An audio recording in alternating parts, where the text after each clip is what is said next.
Muito bem, vamos lá, seguindo com a nossa discussão.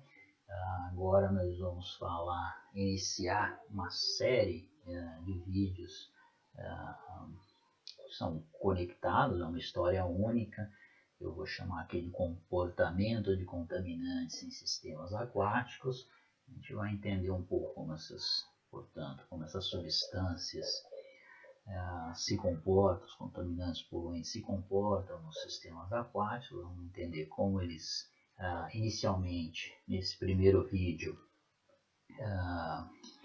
vamos entender como eles são introduzidos, né, uma espécie de tipologia das fontes, como a gente pode entender as fontes de introdução dessas substâncias, e também como elas se distribuem, né, padrões de distribuição dessas substâncias, padrões mais globais e padrões mais locais, certo? Então, vou iniciar aqui. Eu quero primeiro entender, então, quais são as fontes, né, dessas substâncias, os contaminantes, poluentes, substâncias são potencialmente tóxicas aos sistemas aquáticos, né? Vou mostrar algumas formas de classificar e compreender essas fontes. A primeira forma é de acordo com a origem mesmo, né?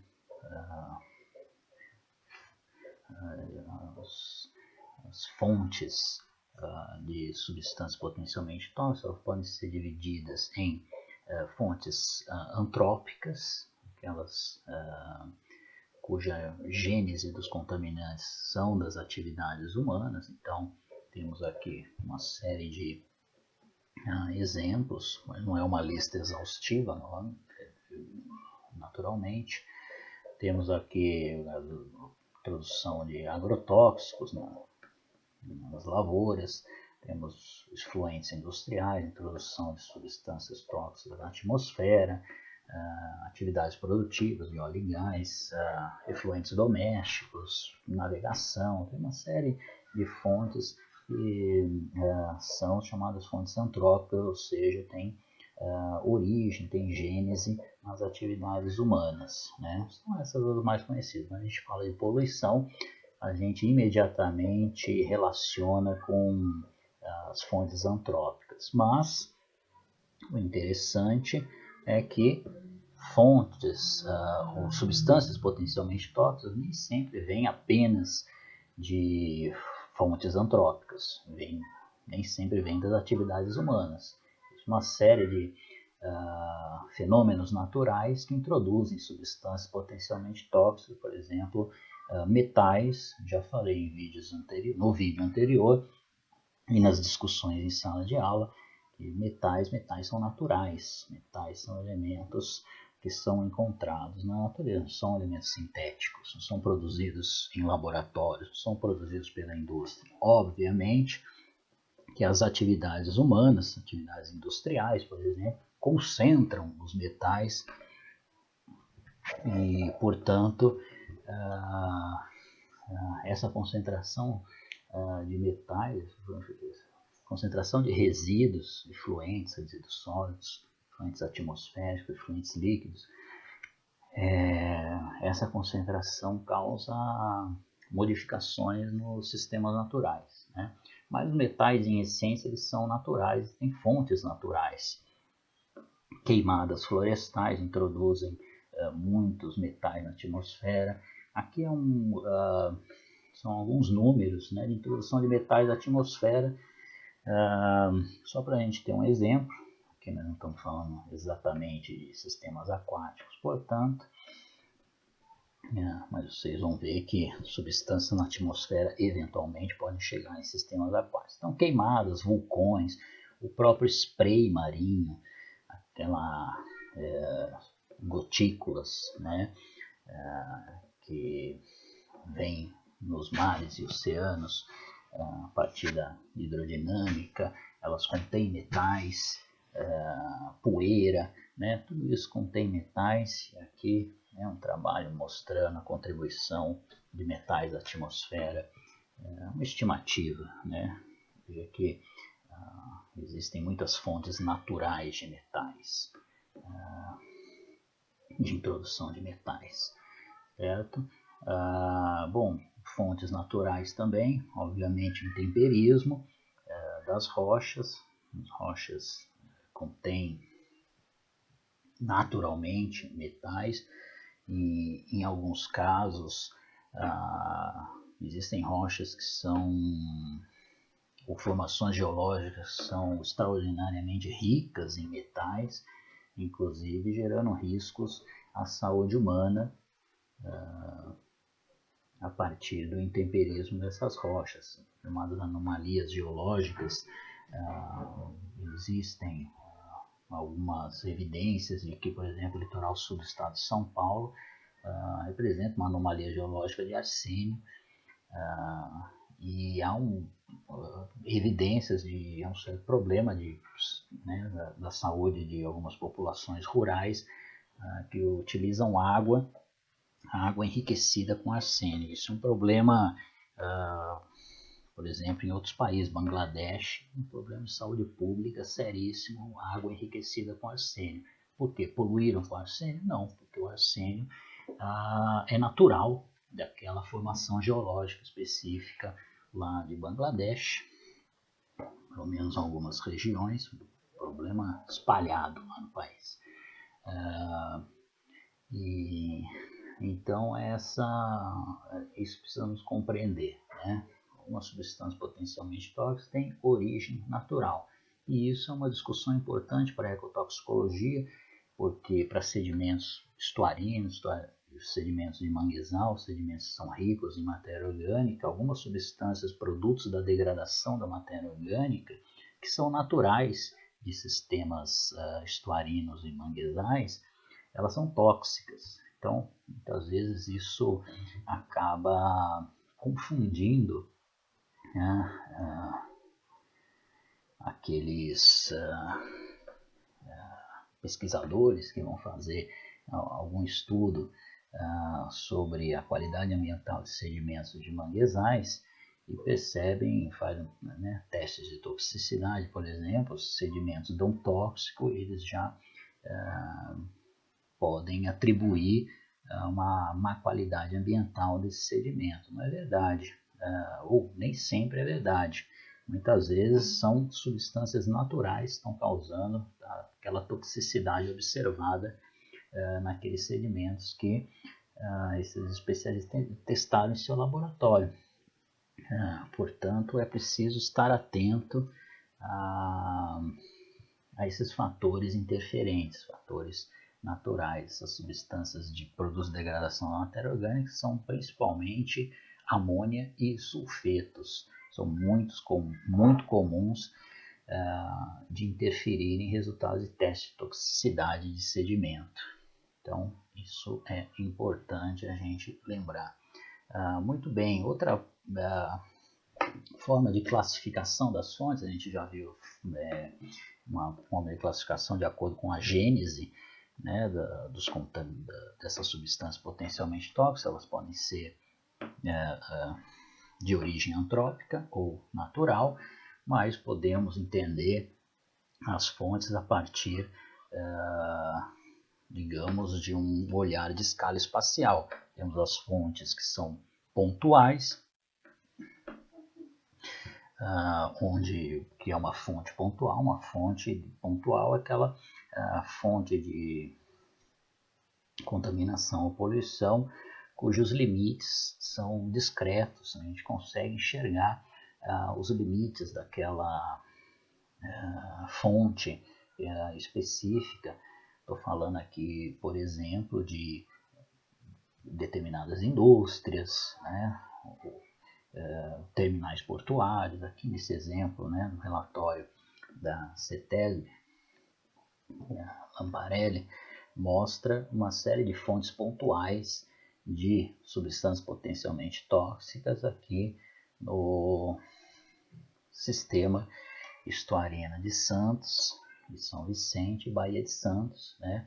Aqui as diferentes indústrias do polo petroquímico siderúrgico Cubatão, aqui terminais portuários que introduzem, ou à época introduziam, efluentes líquidos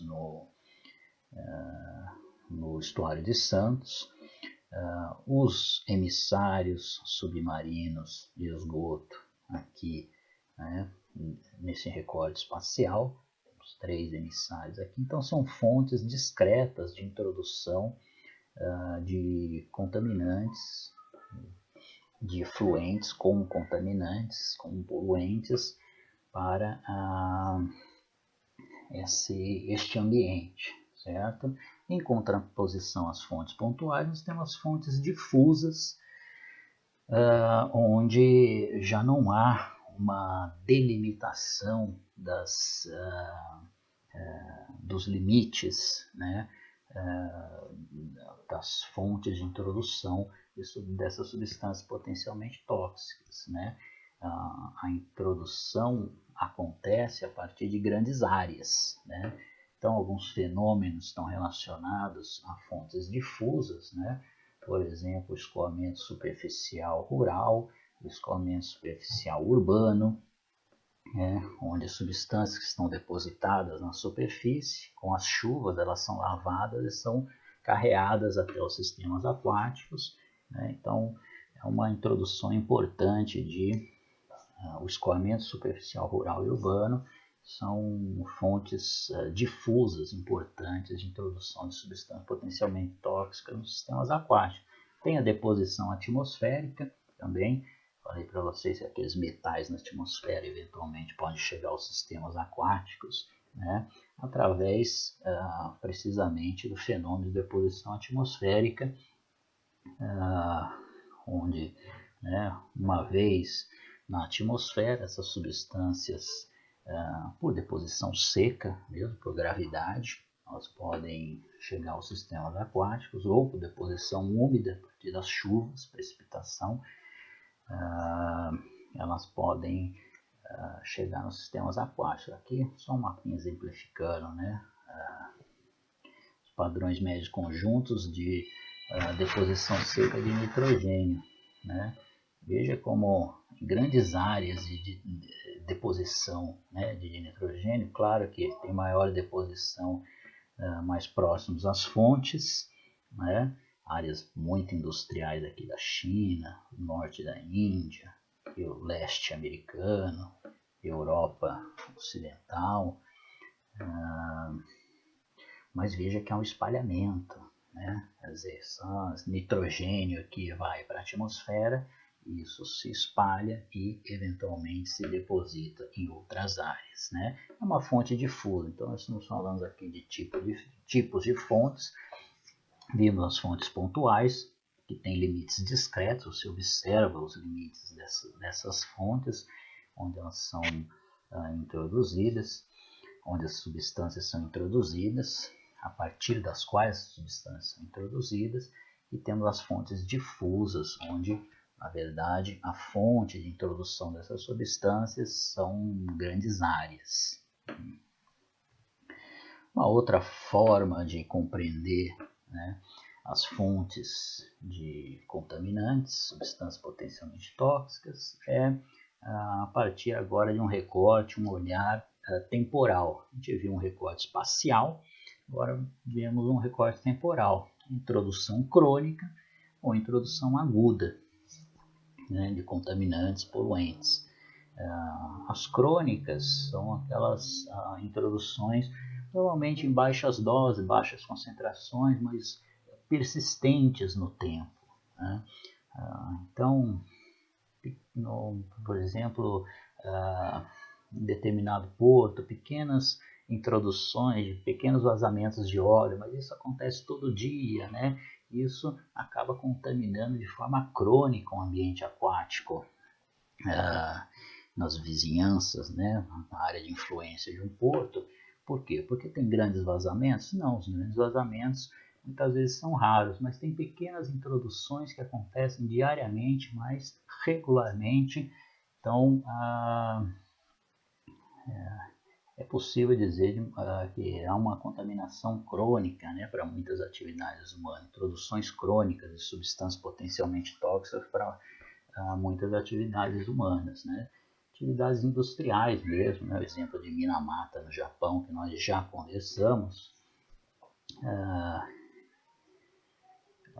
A introdução de mercúrio na Baía de Minamata era baixíssima, as concentrações eram baixíssimas, eram indosáveis aos métodos da época, mas era muito contínua, né? Era uma introdução de efluente com mercúrio contínuo. Mercúrio ele tem uma característica de se acumular no ambiente, acumula no sedimento, acumula na biota, e isso acabou gerando um problema sério de saúde para aquela vila de pescadores que tirava seu sustento da Baía de Minamata, né? Não foi um grande acidente com mercúrio, foram introduções pequenas, em baixas concentrações, mas contínuas ao longo do tempo, produção crônica de contaminante. Aguda, por outro lado, já é uma introdução vinda, por exemplo, de acidentes, né? Um grande pulso de contaminação, um grande pulso de poluição num determinado momento, num curto espaço de tempo, uma grande quantidade de poluentes, né? Muitas vezes com um efeito devastador no ambiente onde elas são introduzidas, e isso há inúmeros exemplos, inclusive recentes no Brasil, questão do óleo no Nordeste. Os acidentes com óleo são os que a gente primeiro nos vem à mente, né? Um outro acidente importante com óleo de Araucária no Paraná, simplesmente o rio Barigui ficou desta cor, de tanto óleo que foi introduzido acidentalmente, uma válvula foi esquecida aberta, alguma coisa assim, e causou este acidente, certo? Isso é uma introdução aguda, né? Teve um pulso de introdução de óleo no rio naquele momento, e a partir do momento que detectaram acidente, fecharam a fonte, aí, bom, o óleo continuou lá, obviamente, e até estudos recentes, pessoas que coletaram ali no rio Barigui, falam que, né, até recentemente você pisava assim nas margens, subia óleo ainda no ambiente ali. Mas a introdução foi aguda, né? Então, normalmente introdução aguda a partir de acidentes. Muito bem, um pouco sobre a distribuição.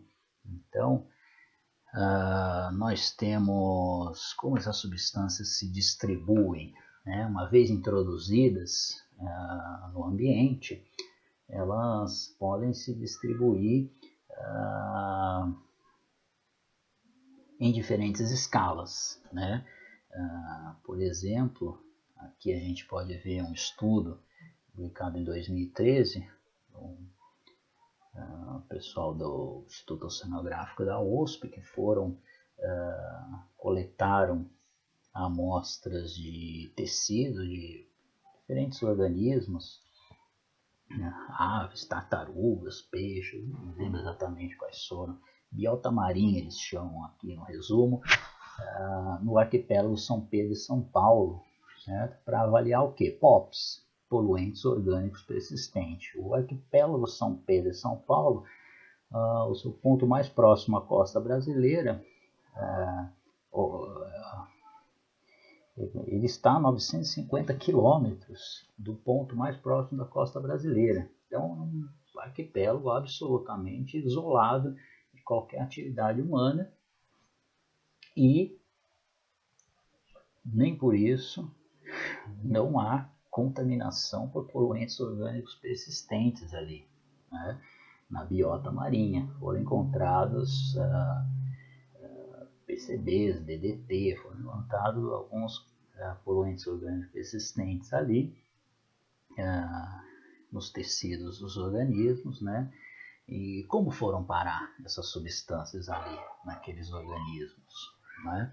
Então a gente percebe que há um fenômeno, muitas vezes os contaminantes eles são produzidos em um determinado lugar, mas eles têm seus efeitos e podem ser encontrados em outras partes do planeta, certo? Nesse estudo, se vocês pegarem para ler, por curiosidade, vocês vão ver que eles veem que aparentemente vem por correntes atmosféricas. Chega lá em São Pedro e São Paulo esses contaminantes por correntes atmosféricas. Então, isso se deposita ali, e ali na biota, os poluentes orgânicos persistentes, eles persistem. Né? Então, esses organismos, mesmo muito longe, estando muito longe das fontes de contaminação, eles ainda têm essas substâncias presentes nos seus tecidos. Tá? Outro exemplo, claro, esse talvez mais conhecido, né? Onde a gente sabe, quem está ligado aí nas notícias ambientais, é de amplo conhecimento que os organismos do Ártico têm elevados níveis de determinados contaminantes, por exemplo, PCBs, bifenilas policloradas, são poluentes orgânicos persistentes, são substâncias sintéticas usadas na indústria, né? E que são encontradas em altíssimas concentrações no tecido gorduroso de urso polar, baleias beluga, focas, no Ártico. Né? E, novamente, como no Ártico, que tipo de indústria tem lá que introduz PCB? Não tem indústria, porque no Ártico essas moléculas chegam até o Ártico. E por que elas se concentram no Ártico? Isso é uma pergunta interessante. A gente perceber, muitos contaminantes se concentram nos polos, certo? Aqui a gente está vendo o Ártico, mas lembrar da camada de ozônio, o buraco na camada de ozônio. Onde ficava o buraco na camada de ozônio? Ficava em cima da Antártica, certo? Então, por que esses contaminantes se concentram nos polos? É curioso isso. Nos polos tem atividade industrial? Não exatamente. Por um fenômeno chamado destilação global. Tá? Os contaminantes, essas substâncias orgânicas, sintéticas, elas são muitas vezes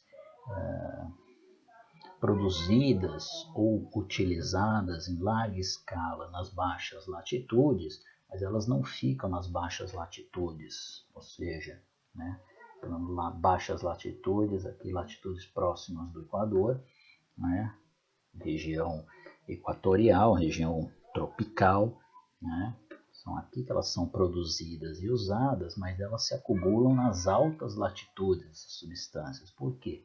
Fenômeno de destilação global, fenômeno químico de destilação, muito próximo do fenômeno químico de destilação mesmo. Substâncias às baixas latitudes, como nós temos aqui temperaturas relativamente mais altas do que no polo, o que acontece é que essas substâncias elas evaporam, né, e vão para a atmosfera, certo? Viajam pelas correntes de vento atmosféricas, né? E enquanto a temperatura é alta, elas estão na atmosfera. A partir do momento que elas são levadas a regiões do planeta onde a temperatura é mais baixa, elas precipitam e se depositam, certo? Um efeito, portanto, de destilação, porque elas evaporam onde elas são utilizadas ou produzidas, certo? Agrotóxicos, substâncias industriais sintéticas, né? Elas são utilizadas nas partes do planeta de mais alta temperatura, né? Mas nessas partes do planeta há maior evaporação do que deposição, então elas não se acumulam aqui, né? Elas vão para a atmosfera, viajam e se acumulam onde há baixas temperaturas, ou seja, nas altas latitudes, onde a deposição é maior do que a evaporação. Certo? Então,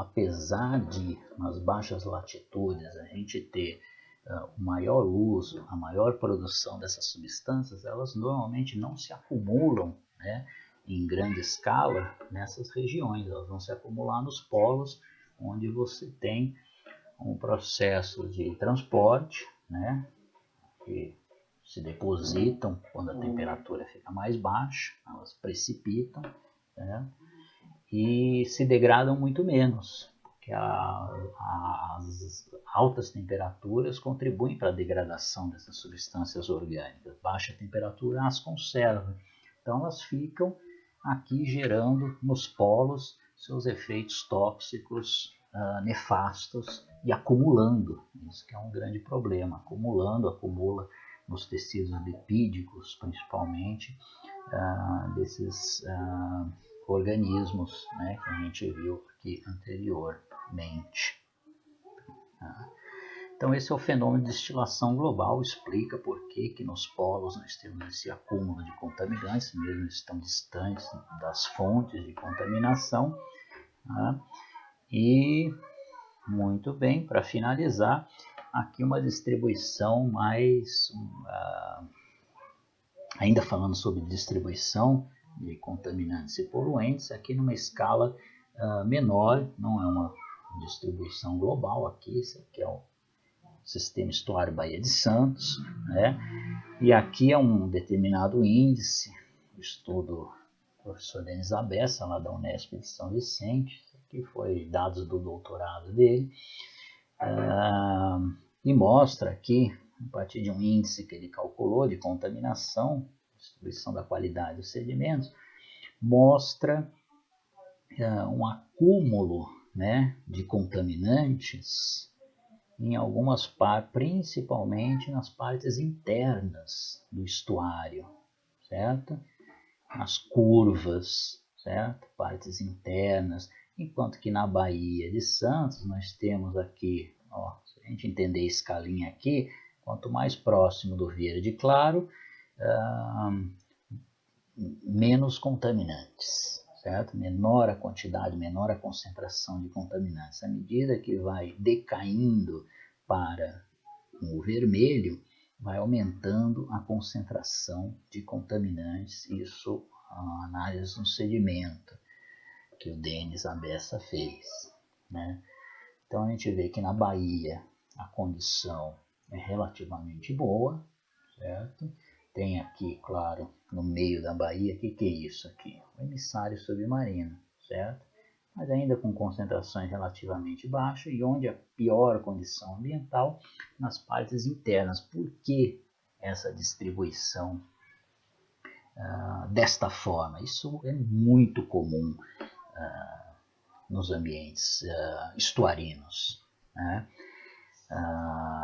Bom, vou deixar para explicar isso no próximo vídeo, porque isso tem muito a ver com o comportamento dessas substâncias nos sistemas aquáticos. Então, vou deixar o suspense no ar, vou encerrar esse vídeo aqui e a gente se vê no próximo vídeo, principalmente para entender este fenômeno, por que nos ambientes estuarinos nós temos maior concentração de contaminantes nas curvas de rio, nas partes internas do estuário, e vamos entender isso daqui a pouco. Valeu!